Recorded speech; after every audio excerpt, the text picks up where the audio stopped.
All right, hot news for the week. This week is the PlayStation 5 first details, baby. All right, so this just came out of nowhere yesterday. Sort of PlayStation, well, Sony has kind of been a wild card this year. They pulled out of E3. They're not going to be at E3 this year, which is unheard of. And now they're doing these sort of Nintendo Treehouse style guerrilla tactics with their releasing of information and talking about video games. So there's a Wired article, which is apparently the first information we're going to get about the PlayStation 5 that dropped yesterday. So it's basically them talking to Mark Cerny, which is sort of the main sort of tech guy, the architect behind the PlayStation hardware. He was the guy that sort of put together the PlayStation 4. So they interviewed him. So I'm just going to read some of the quotes from this here. Mark Cerny would like to get one thing out of the way right now. The video game console that Sony has spent the past 4 years building is no mere upgrade. But the PlayStation's next generation console will once again feature an AMD chipset, which is what they've been sort of using in all the consoles. Even Xbox is using AMD chipsets, so this was kind of expected. Quote, the CPU is based on the third generation of AMD's Ryzen line and contains 8 cores of the company's new 7nm Zen 2 microarchitecture. The GPU, a custom variant of Radeon's Navi family, will support ray tracing, a technique that models the travel of light to simulate complex interactions in 3D environments. While ray tracing is a staple of Hollywood's visual effects and is beginning to worm its way into high-end processors and NVIDIA's recently announced RTX line, no game console has been able to manage it yet. I still don't really know how much they're going to be able to put ray tracing stuff into these new consoles. I mean, it's barely achievable on sort of PCs now to get like to run a game at 4K, 60 frames per second with any kind of ray tracing on is like super expensive, just outrageous. So I don't really know what they're going to do with this in a console. I don't know. What do you think about this information so far, Cynthia? Well, you should know by now that I don't really care too much about like graphics and all that stuff. So it's cool, but that's not the main draw for me. So all the Yeah. stuff you just mentioned to me, it's like that's nice. Yeah. Well, I just I kind of hate that as we keep getting these more powerful consoles, it's just like, well, all we're really doing with this power is just laying on more graphical effects. And it's like, Yeah. can we just sort of plateau at a certain point and just make these games like run super fast, super well, 60 frames per second, and quit trying to add in all these sort of high end processing effects and all this weird stuff that sure it's pretty and it looks great, but it doesn't really change the game ultimately. Well, that's how I feel about it. Like I don't feel ready for the next gen, even if it's like 2 years away. I feel like that's too soon. I don't think we've really delved deep enough into the systems we have now to utilize the power that's already there. Like we're just like people bang out games and it's kind of the same shit over and over again. And like you said, the next generation so far sounds like it's just going to be things are going to look nicer. And there's things that are coming along with it, like better sound design, stuff like that, or more presence as it's called, where there's going to be like more atmospheric sounds and more details in the sound and stuff. And that sounds exciting, but why couldn't they have done that now? You know what I mean? Like Yeah, they didn't even try to do any of that now, but they're using that as a selling point for PlayStation 5. yeah, and plus, this is the first generation where we had a mid generation sort of graphical leap with the new, Mm. the PlayStation 4 and the Xbox One X. So it almost feels like we got, Yeah. a new console in a way. So yeah, it seems a little soon. I mean, I'm always ready for the next hardware, the fastest, the best. That's just how I am. But I do get I do get the idea that maybe we're heading into this a little fast, and everyone's just sitting here kind of being like, well, I mean, what do we really need these for? Like, we got 4K right now, and it's just like I'm hoping really in the next like 4 years they're not going to announce some like 8K bullshit because it's really unnecessary. But yeah, I don't know. I mean, I'm looking forward to these. I'm excited. This time of the console generation when it's things are kind of wrapping up and you're gearing up for the next generation. It's always exciting. But yeah, I'm with you on that. And that like I really don't know because even from last generation to this generation, I mean, there wasn't anything too drastically different overall. No, not mechanically. Like things look great.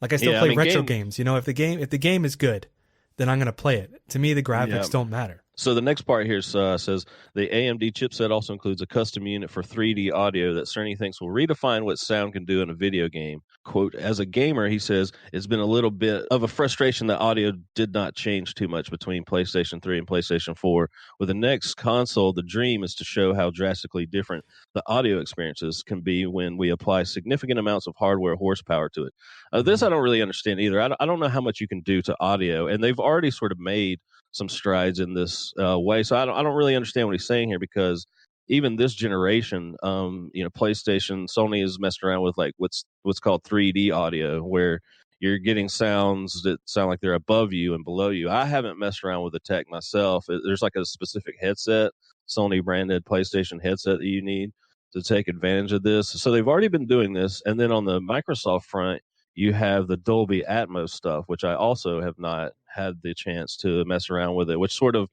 makes it sound like again, it's like 3D audio in a way, where sounds sound like they're above you and below you, and it's just like supposed to envelop you in sound, as opposed to like sort of your traditional surround sound, where it's just sound coming from all around you on one plane. Have you had any experience with any of this stuff? I'm guessing not. No, not really. Like the problem with this stuff is, oh, it sounds cool, and they use words like we think this is going to be great. We want to be innovative. We want to do this and do that. This is a dream.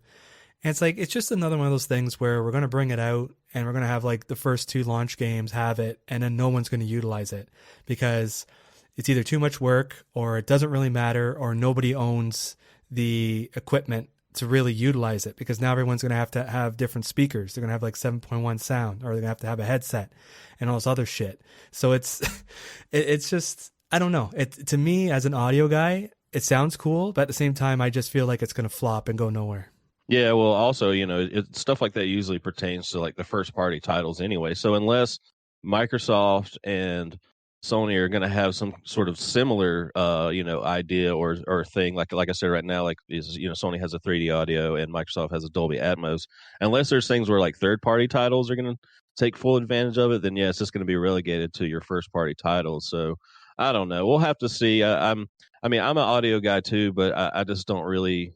I don't feel like upgrading. If I have to upgrade, like I need the special headset or this special sound bar, which is what's kept me from, experiencing the 3D audio and the Dolby Atmos now, because I got a sound bar I like. I don't want to have to upgrade to a Dolby Atmos sound bar or a headset or all this other stuff. So I don't know if they make it easy and it's worthwhile, maybe, but I don't know. It could be just for VR. You know what I mean? And that's something I don't do because I get motion sick, right? So maybe the VR stuff will be good for that. I don't know. Well, I do VR. So that was the next part here I was going to read off. It says, quote, specifically, I asked if there will be a next-gen PSVR to go along with this console. Quote, I won't go into details of our VR strategy today, says, beyond saying that VR is very important to us and that the current PSVR headset is compatible with the new console, which would be interesting. I think they just need to have some other kind of solution other than the PlayStation wand things, whatever they're called. I forget what they're called. The little wands they're not great. It's not a great controller compared to the stuff like you have with the Oculus and stuff like that. But it's cool. They're really pushing the PSVR, and it's really doing well for them. I think it's like 1 in 20 attachment rate with the PlayStation VR, which doesn't sound great, but when you consider that they're vastly approaching 100 million PS4 console sales, well, that's not too bad. But so I'm looking forward to that. I'm glad they're going to sort of maybe carry the PSVR from the PlayStation 4 over to PS5. What we assume is going to be called the PlayStation 5. They didn't actually say that. So the next part here, quote, loading times have been an issue with games, so the PS5 will have an SSD, which is a solid state drive that will drastically improve load times for everything. Quote, to demonstrate, Cerny fires up a PS4 Pro playing Spider-Man. On the TV, Spidey stands in a small plaza. Cerny presses a button on the controller, initiating a fast travel interstitial screen. When Spidey reappears in a totally different spot in Manhattan, 15 seconds have elapsed. Then Cerny does the same thing on a next-gen dev kit connected to a different TV. What took 15 seconds now takes less than 0.8 seconds. At the moment, Sony won't cop to exact details about the SSD, who makes it, whether it utilizes the new PCIe 4.0 standard, but Cerny claims that it has raw bandwidth higher than any SSD available right now for PCs.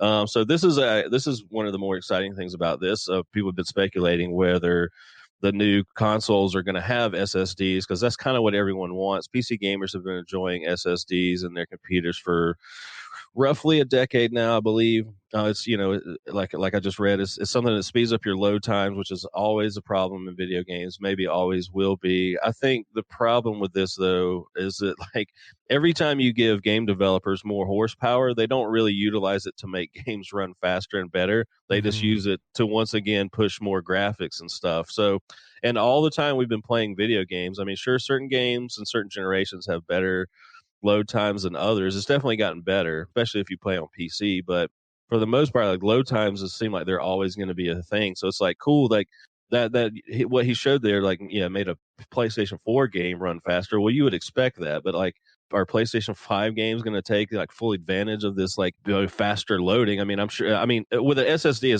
it's automatically going to be faster, yes. But like I said, if these games keep getting bigger and you got to load in all these 4K textures and these huge open worlds, well, like I don't know, does it just all even out at the end of the day? No, you said exactly what the problem is. It's just like your body. If you push yourself to the point where you're like gassed and you can't breathe, it is what it is. You know what I mean? Like even if you're super fit, you're going to be gassed if you're pushing yourself. So if these developers are pushing the hardware as far as they can go, there's always going to be load times or problems or whatever. So unless they're going to be making like PS4 level games, so the system is 3 times more powerful than it needs to be, and the load times are in split seconds, then sure, it'll work. But that's not what happens. It's exactly what you said.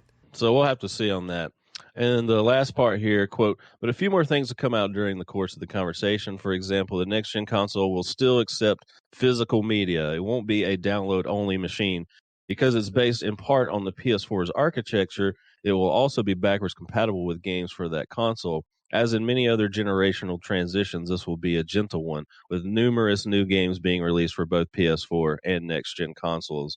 This is kind of interesting because I think we all assume that moving forward here, all these platforms are going to want you to stay invested in them, and that means being every console, I would imagine, moving forward, being backwards compatible with the previous one. Now that all these sort of consoles are based on, sort of PC architecture, x86 architecture, it's a way for them to always be able to carry your libraries forward, because I think that's what everyone wants. If you're going to invest in these machines in a company like Sony or Microsoft or whatever, you're going to want to take all the stuff you bought on the previous generation and play it. Microsoft's been doing a lot in this regard this generation, making original Xbox games playable on their platform, Xbox 360 games, and then presumably you'll be able to take all that forward with you to whatever the next Xbox is.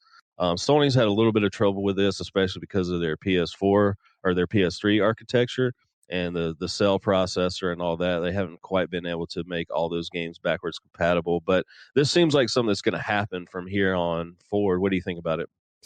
I'm all for backward compatibility because it's like a huge benefit. Of course, I'd want to get to the next generation and still be able to play my old stuff. And if you can let me play it on one system, that's awesome. Yeah, well, it just goes a long way to making gamers feel good about investing in your brand and your sort of ecosystem if they feel like they're not going to have to like dump everything and start over on a new generation, Mm-hmm.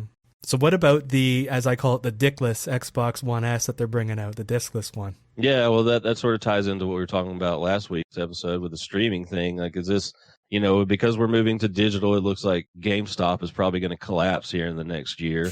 I'd be surprised if they survive this year. They had like a almost $700 million loss last year. So people are definitely going digital. But it's cool that they said that there will still be, physical media on this. And like I said, if you're doing backwards compatible, I guess he's saying that you would be able to put your PS4 disc into this PS5 and play them. I think most of us thought that this generation would be sort of the last of physical media, but we're still not quite there yet. Yeah, I don't know why they're bringing this out now. Even if you're looking for an Xbox One X at this point, you're probably not going to buy that version if you haven't already invested in one, Yeah, it gets 2 thumbs down for me. Whoever came up with that idea should be fired. Fire them. Fired. Fired. Fuck them. Fucking fire them.